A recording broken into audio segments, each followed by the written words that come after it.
Entonces, Sabina Berman, 5 o más de 5 años después, se da cuenta de que hay posibilidad de que va a existir cada vez más un golpismo en los medios de comunicación y plantea lo que nosotros ya habíamos planteado en semanas anteriores, que es cómo va a ser este proceso ante una disminución política de esa expresión del salinismo.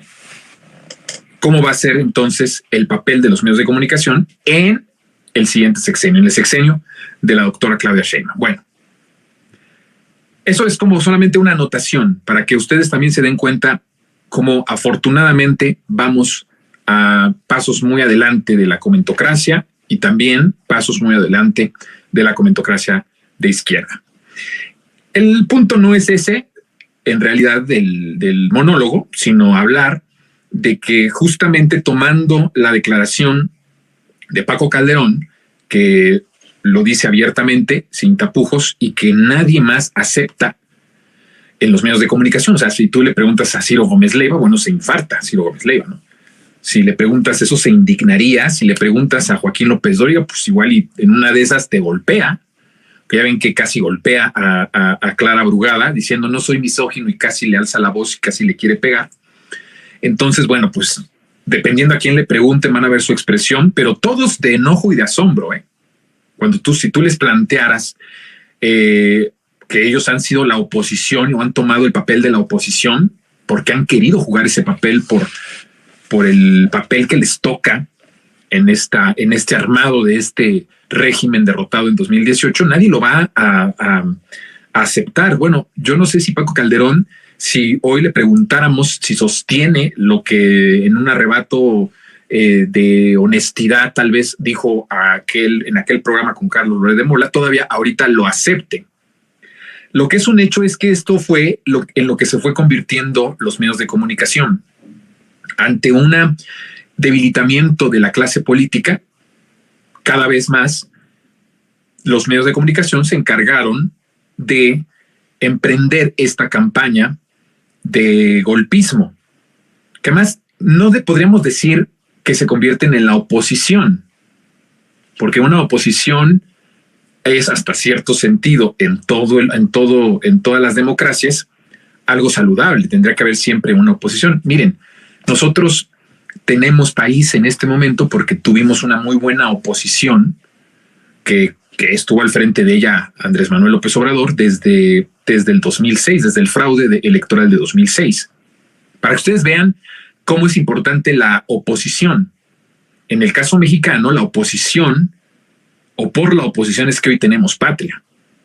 Si López Obrador hubiera transado como Cárdenas, si López Obrador se hubiera cansado como Cárdenas, si López Obrador hubiera negociado, se hubiera acomodado de manera buena ondita con varios de esas expresiones del régimen salinista neoliberal, imagínense, ahorita no tendríamos esperanza, no tendríamos país.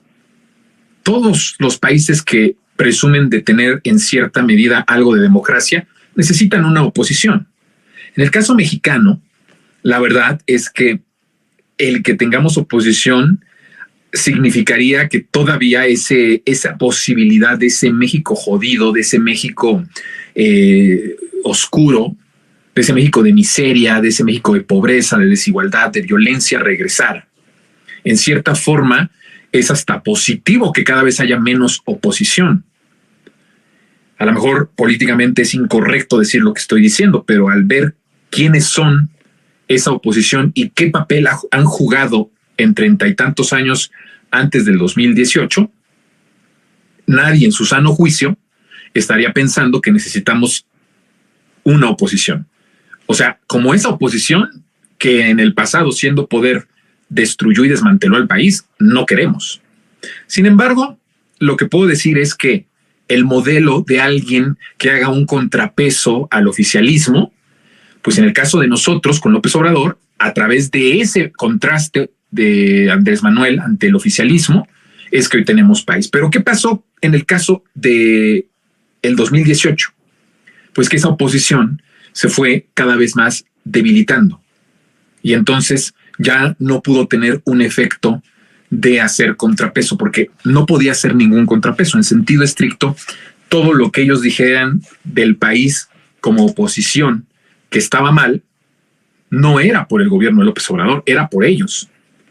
Entonces no podían ser oposición en ese sentido en los primeros años de gobierno. Yo diría que en ningún momento, pero al menos en los primeros años, violencia, toda la parte de desigualdad, la pobreza, la falta de infraestructura, el desmantelamiento del sector de salud, el desmantelamiento de todo, ¿no? Incluso de nuestra soberanía, de nuestra independencia, de nuestro sistema de hidrocarburos, de nuestro sistema eléctrico, todo desmantelado. Entonces, no tenían posibilidad de decir, están haciéndolo mal, porque inmediatamente todo el mundo podía pensar, pues sí, está mal porque tú lo dejaste así.